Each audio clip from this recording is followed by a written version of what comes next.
আসসালামু আলাইকুম। Design sourcing চ্যানেলের পক্ষ থেকে আপনাদের স্বাগতম। তো আজকে আমি এই খুবই সহজ এই লোগো ডিজাইনটা আপনাদেরকে করে দেখাবো। আর এই ডিজাইনটা করতে এই যে আমি যেই কালারগুলো ব্যবহার করছি এই কালারের কোড আমি সাইডে দিয়ে রাখছি, আপনারা মন চাইলে এই কালার দিয়েই ডিজাইনটা করতে পারেন। তো ডিজাইনটা করার জন্য আমি ফার্স্টে এই কালারের ব্যাকগ্রাউন্ড নিব। নেওয়ার জন্য আমি এখান থেকে রেক্টেঙ্গেল নিলাম, নিয়ে এখান থেকে এই পর্যন্ত একটা ব্যাকগ্রাউন্ড নিয়ে নিলাম। ব্যাকগ্রাউন্ডটা আমি Ctrl+2 দিয়ে লক করলাম। লক করার পর আমি এখান থেকে একটা রেক্টেঙ্গেল নিলাম, নিয়ে শিফট অল্টার চেপে একটা রেক্টেঙ্গেল নিলাম। তো এটা আমি অন্য একটা কালার দেব, আমি আপাতত রেড কালার দিলাম। দেওয়ার পর আমি এটা সিলেক্ট থাকা অবস্থায় Ctrl+C Ctrl+F দিলাম। দেওয়ার পর শিফট অল্টার চেপে ছোট করলাম। তো এই জায়গাটা আপনার নির্ভর করবে যে আপনি আসলে ঠিক কতখানি এটা ছোট বড় করবেন, মানে এই যে এটার উইথটা আপনি কতখানি নেবেন, এই যে এই উইথটা। তো আমার কাছে এটা বেশি মোটা হচ্ছে, আমি এটা আর একটুখানি বড় করে দিলাম, শিফট অল্টার চেপে মোটামুটি এত বড় রাখলাম। আর উপরের এটা আমি সিলেক্ট করে এখান থেকে ডিরেক্ট সিলেকশন টুল নিলাম, নিয়ে এটা ভিতরের দিকে ড্র্যাগ করে দিলাম, এটা আমি রাউন্ড করে দিলাম। তো মোটামুটি শেপ তৈরি হয়ে গেছে। এরপর আমি দুইটা মিলে সিলেক্ট করলাম। তো এটা কিন্তু আপনারা মোটা চিকন এটা ছোট বড় করলেই করতে পারেন। তো আমি আপাতত এরকম রাখলাম। রাখার পর দুইটা মিলে সিলেক্ট করে Ctrl+Shift+F9 চাপলাম, পাথফাইন্ডার আসলো। এভাবে যদি পাথফাইন্ডার না পান তাহলে উইন্ডোজে গিয়ে পাথফাইন্ডারটা পেয়ে যাবেন আপনারা। তো এখান থেকে আমি এটা -4 করে দিলাম। দেওয়ার পরে আমি এখান থেকে লাইন সেগমেন্ট থেকে একটা লাইন নিলাম, নিয়ে শিফট চেপে লম্বা একটা লাইন নিলাম, নিয়ে আমি এটা এখানে অন্য একটা কালার দিয়ে দিলাম। আপাতত আমি এই যে এই কালারটা দিলাম। দেওয়ার পরে আমি এটা এখান থেকে অল্টার চেপে এই জায়গায় একটা দিলাম। তো এই জায়গায় একটা দেওয়ার পর আমি এখান থেকে আবার একটা লাইন নিলাম, নিয়ে আমি এই যে এখানে শিফট চেপে একটা নিলাম। নেওয়ার পর এটাই আবার অল্টার চেপে আমি একদম এই যে এই জায়গাটাতে দিলাম। দিয়ে এই দুইটা সহ শিফট চেপে ধরে এই দুইটা সহ সিলেক্ট করে আমি Ctrl+8 দিয়ে কম্পাউন্ড পাথ করলাম। করার পর এটা সহ আমি এই রেক্টেঙ্গেলটা যেটা নিচে আছে এটা সহ সিলেক্ট করে, মোট কথা আমি সব সহ সিলেক্ট করে পাথ ফাইন্ডার থেকে এটা আমি ডিভাইড করে দিলাম। ডিভাইড করে আমি এটা আনগ্রুপ করলাম। তো আনগ্রুপ করার পরে দেখেন এখানে কিন্তু ছোট ছোট অনেকগুলো ভাগ হয়েছে, যেমন এই কর্নারটা, প্রত্যেকটা কর্নারে একটা করে রাউন্ড শেপ আলাদা আলাদা তৈরি হয়েছে। তো আমি প্রথমে এই যে এখান থেকে এই পর্যন্ত নিলাম, মানে এটার সাথে এই যে এই কর্নারটা নিয়ে এখান থেকে আমি ইউনাইট করে দিলাম।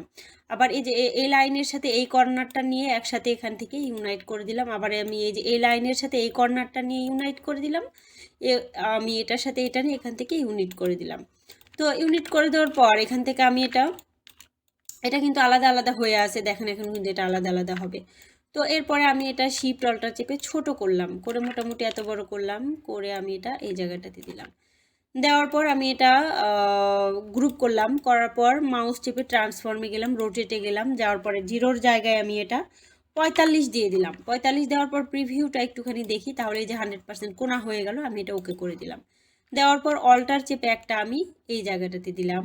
তো এই জায়গায় দেওয়ার পর দুইটা মিলে সিলেক্ট করে আমি এই যে অ্যালাইন থেকে এই যে ভার্টিক্যাল অ্যালাইন বটম করে দিলাম, যেন দুইটা সমান লাইনে থাকে।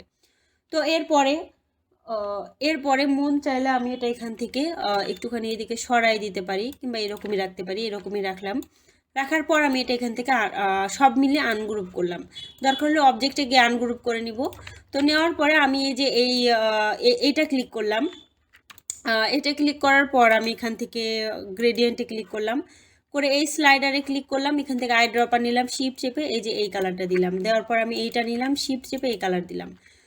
তো এখানে দেখেন গ্রেডিয়েন্টটা এখানে স্ট্রোকটা উপরে আছে জন্য এখানে স্ট্রোক হয়ে গেছে। আমি এটা এখান থেকে যে রিভার্সটা এই যে এই তীর চিহ্নটাতে ক্লিক করে দিলাম, দেওয়ার পর এই যে এই স্ট্রোকটা নান করে দিলাম আর ফিলটা উপরে নিয়ে আসলাম। তাহলে দেখেন গ্রেডিয়েন্টটা এখানে অ্যাপ্লাই হয়ে গেল। হয়ে যাওয়ার পর আমি শিফট চেপে এইটা নিলাম, এইটা নিলাম, এইটা নিলাম, নেওয়ার পর কিবোর্ডের আই চেপে এই কালারের উপর ক্লিক করে দিলাম। তো দেওয়ার পরে এটা কালারটা অ্যাপ্লাই হয়ে গেল, কিন্তু আমার গ্রেডিয়েন্টটা একটু করে দিতে হবে, মানে ডার্ক কালারটা আমার এইদিকে দিতে হবে। তো আমি সেই জন্য কি করব, আমি এটা নিলাম, আমি শিফট চেপে এই কয়টা কালার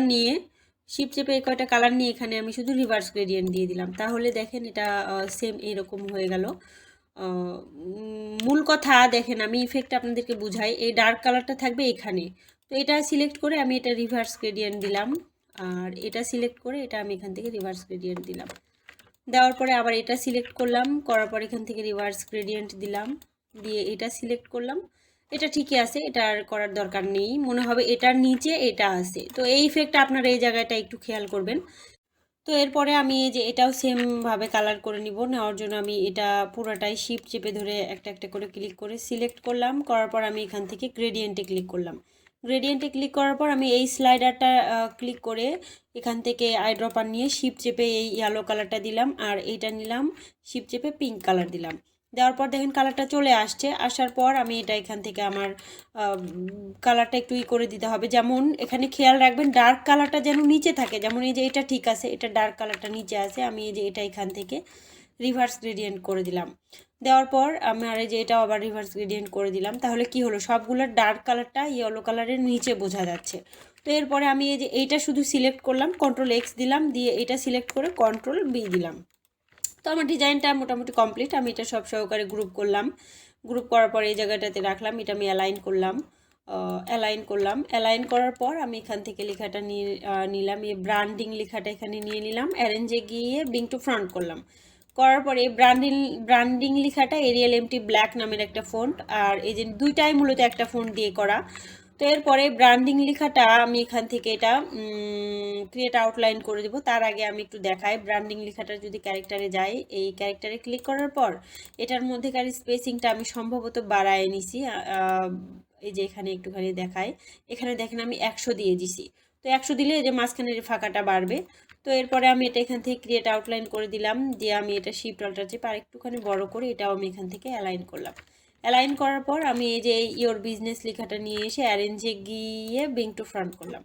করার পর এটা কিন্তু সেম লেখাই, এটা আমি শুধু এখান থেকে দেখেন ক্যারেক্টারে গিয়ে এটা 600 দিয়ে দিছি। দেওয়ার পর এটা আমি এখান থেকে ক্রিয়েট আউটলাইন করলাম। করার পর আমি ব্র্যান্ডিং লেখাটা সিলেক্ট করে এখান থেকে গ্রেডিয়েন্টে ক্লিক করলাম, করে আমি এটা নিলাম, নিয়ে এখান থেকে আইড্রপার নিলাম, শিফট চেপে ইয়েলো কালার দিলাম, এটা নিলাম শিফট চেপে এই যে এই গ্রিন কালার দিলাম। দেওয়ার পর জিরোর জায়গায় আমি এটা -90 করে দিলাম। -90 করে দেওয়ার পর আমি এখান থেকে রিভার্স গ্রেডিয়েন্ট করে দিলাম, দিয়ে আমি এটা এই জায়গাটাতে নিয়ে গেলাম, দিয়ে এটা আমি এর উপরে একদম 100% দুইটা মিডিলে রেখে উপরে উঠাই দিলাম। তো আমার ডিজাইনটা মোটামুটি কমপ্লিট। যারা এখনও বুঝেননি তারা আমাকে কমেন্টে জানাবেন যে কোথায় বুঝেননি, আর ভালো লাগলে প্লিজ লাইক দিয়ে কমেন্ট করবেন আর সাবস্ক্রাইব করে চ্যানেলটার পাশেই থাকবেন। এতক্ষণ সাথে থাকার জন্য আপনাদের ধন্যবাদ। আল্লাহ হাফিজ।